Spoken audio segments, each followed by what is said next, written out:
Greetings. Hi. So this is the welcome, Jennifer. Here we are studying the 8 limbs of yoga, and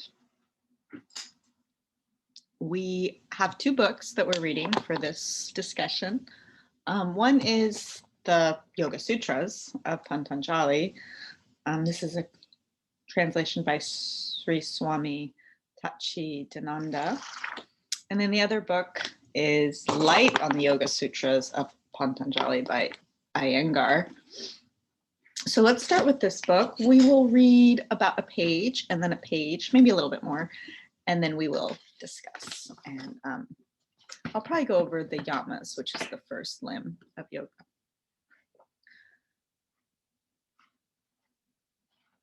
Okay, I like to just randomly go to a page. I'll go to the beginning of this chapter. Okay. Samadhi means yoga, and yoga means samadhi. This pada, therefore, explains the significance of yoga as well as of samadhi. Both mean profound meditation and supreme devotion. For aspirants endowed with perfect physical health, mental poise, discriminative intelligence, and a spiritual bent, Patanjali excuse me, provides guidance in the disciplines of practice and detachment to help them attain the spiritual zenith, the vision of the soul. The word sita has often been, excuse me, translated as mind.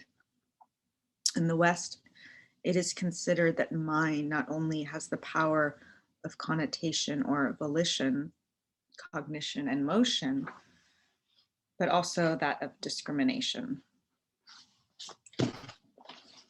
But sita really means consciousness.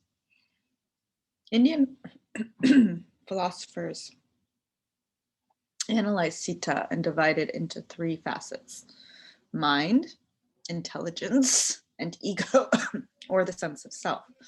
I'm probably not going to do the whole class. My throat is not wanting to talk today. They divided the mental body into 2 parts: the mental sheath and the intellectual sheath. People have thus come to think of consciousness and mind as the same. In this work, consciousness refers both to the mental sheath as mind and to the intellectual sheath as wisdom. Mind acquires knowledge objectively, whereas intelligence learns through subjective experience, which becomes wisdom.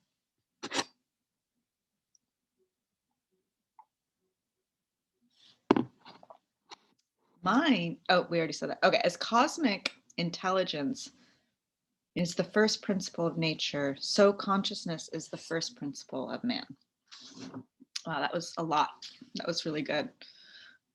So the first, I guess, sutra is Atha. Is that right? Let me look it up. It's actually a pretty short book, the Yoga Sutras. So, yeah. So the first sutra, which I think is pretty well known, is, I'll just translate it right away. Now, the exposition of yoga is being made. Atha yoga nusasanam. Atha is now, yoga. Anusasanam is exposition or instruction. Anasanam means exposition or instruction, because it is not mere philosophy that Patanjali is about to expound, but rather direct instruction on how to practice yoga. Mere philosophy will not satisfy us. We cannot reach the goal by mere words alone. Without practice, nothing can be achieved. And that is so true. You can't just think about, oh, how am I supposed to do a plie in ballet, right? You can't just, okay, let me explain it. I'm gonna talk about the anatomy. I'm gonna talk, I'll show you pictures, I'll show you videos. No, you need to experience it. You need to practice it in order to truly understand the plie. That's just one example, but you understand. Could be making, pasta, like talk about it, watch videos, but until you taste the pasta, make the pasta, you don't really have any understanding of it. Okay, so that's the first sutra. And now I'll read this book about it, Light on the Yoga Sutra. This is really fascinating because I feel like when I started yoga, I just went to class, it's yoga. And then they don't really, like, this book is such a fundamental, the Yoga Sutras is like explaining everything. You can study it and study it and study it. But it's funny how, like, in the West, we don't really go over the 8 limbs of yoga, right? Or the totality of what yoga is. It's just asana, asana. That's a physical posture, physical posture, physical posture. So you're really only getting like one piece of the slice of the cake, and there's a whole cake to yummy and enjoy. Okay, we'll pause this. Okay, that was a spam call. They happen, don't they? I probably shouldn't have answered, but I like to answer my phone just in case. Sometimes they don't answer, and then I'm like, oh, I missed that call. So anyway, okay, so Atha Yoga Nusasana. So Atha is now, auspiciousness, a prayer, a blessing, benediction, authority, a good omen. Yoga is joining, it's union. Union is a very common translation. Junction, combination, application, use, means, result, deep meditation, concentration, contemplation of the Supreme Spirit. Wow, it's beautiful. Anusasanam is advice, direction, order, command, instructions. We went over instructions. Laying down rules and precepts, a revised text, introduction, or guide given in procedural form.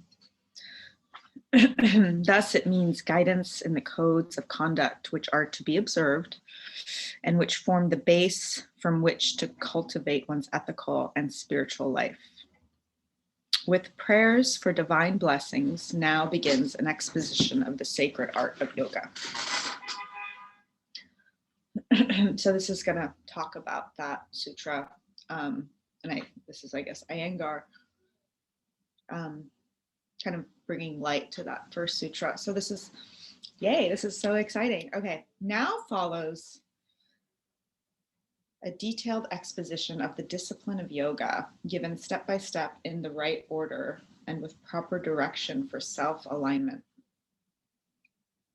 Patanjali is the first to offer us a codification of yoga, its practice and precepts, and the immediacy of the new light he is shedding on a known and ancient subject is emphasized by his use of the word now.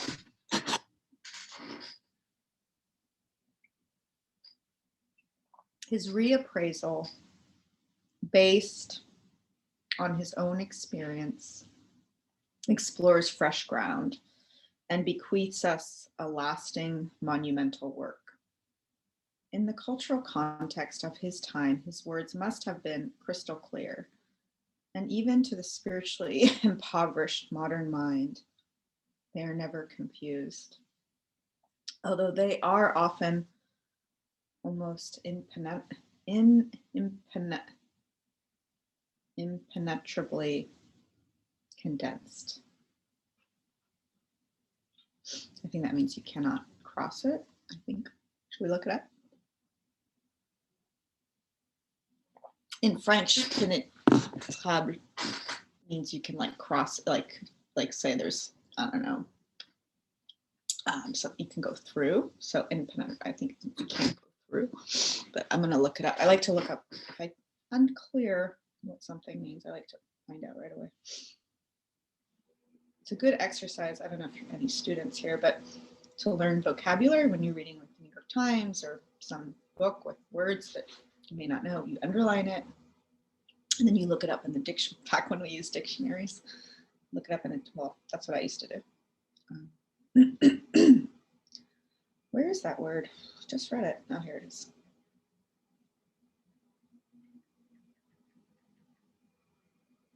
Yeah, that's exactly what it means. Impossible to pass through or enter. So that's why it's good to know many languages, because your understanding of language and even how people think, you have a greater understanding, because language isn't only a different way to say things, it's a different way to think about things. That's why I think Eskimos have like 30 words for the word snow, because in their culture, right, snow is like, I don't know, I think that's you know, maybe not 30, maybe it's less, maybe it's more. But language is very interesting. And Sanskrit, I do not read Sanskrit, but they say to really understand these texts, you really should learn Sanskrit. So there's another 30 years for you. Okay. Sorry about my throat. It's really quite something. Okay. Oh,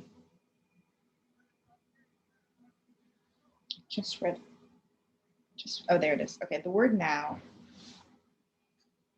can also be seen in the context of a progression from Patanjali's previous works, his treatises on grammar and on Ayurveda.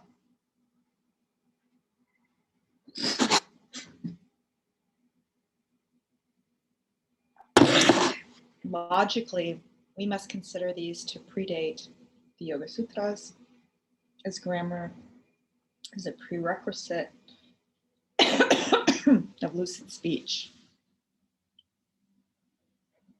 and inner equilibrium. No.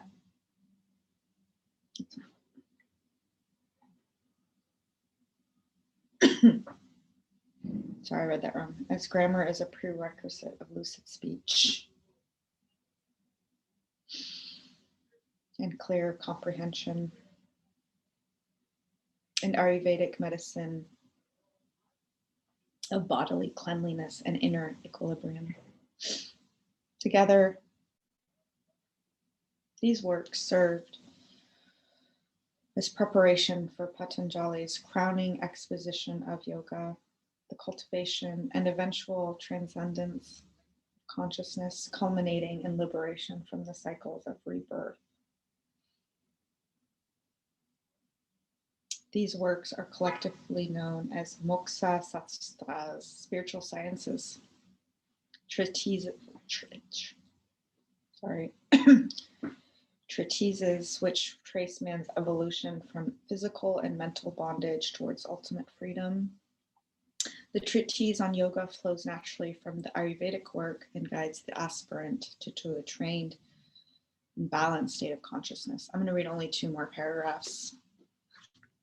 And, you know, we have this study group weekly, so today might be a shorter session. And then when my throat's more rested and able to speak without fatiguing it, we can expound on this. But it's good to at least finish. There's just 2 more paragraphs. In the first chapter, Patanjali analyzes the components of consciousness and its behavioral patterns and explains how its fluctuations can be stilled in order to achieve inner absorption and integration. In the second, he reveals the whole linking mechanism of yoga, by means of which ethical conduct, bodily vigor, and health and physiological vitality are built into the structure of the human evolutionary progress towards freedom. Wow. I find that really deep. I feel like I should reread that.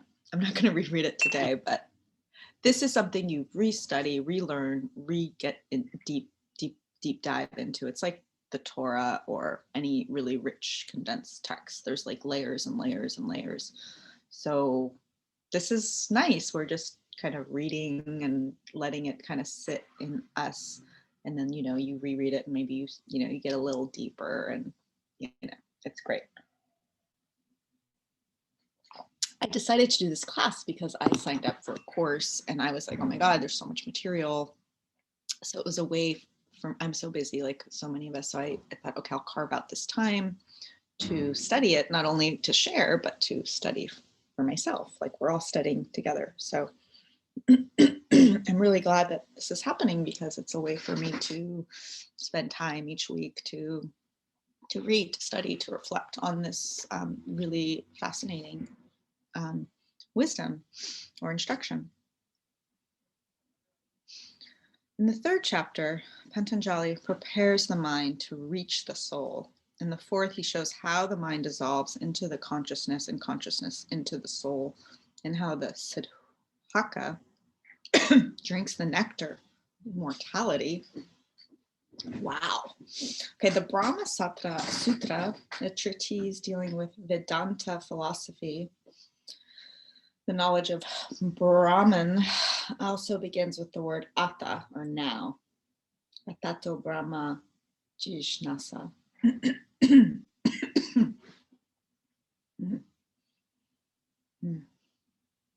There now stands for the desire to know Brahman.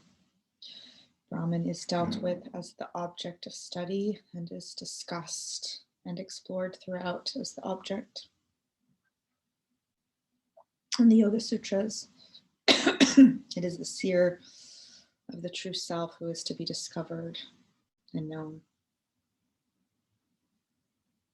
Yoga is therefore considered to be a subjective art, science, and philosophy. Yoga has various connotations, as mentioned at the outset. But here, it stands for samadhi, the indivisible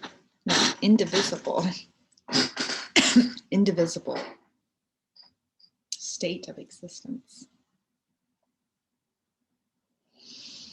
So, this sutra may be taken to mean the disciplines of integration are here expounded through experience and are given to humanity for the exploration and recognition of that hidden part of man, which is beyond the awareness of the senses.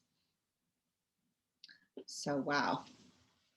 So this is a great book. Again, Light on the Yoga Sutras, BKS Iyengar. And this is the primary text that we will study in addition to the actual text, which is the Yoga Sutras. And that is not a very big book. It's just very deep. So thank you for watching. I know this was a very short class, but speaking of the now, you just don't know what each day will bring. And you have to go with the flow and adapt. And so I'm going to listen to my body. And the first of the yamas is nonviolence. So it's not only to be violent towards others, it's also being violent towards yourself. So I feel like continually talking and reading is violence towards myself. So I'm going to respect the Yoga Sutras, the first yama, ahimsa, nonviolence. So if you don't know the yamas, there's 5 of them, and we can go over that in another study session. So thanks for listening. Thanks for watching. We'll see you soon. Have a great day. Big hug. Take care.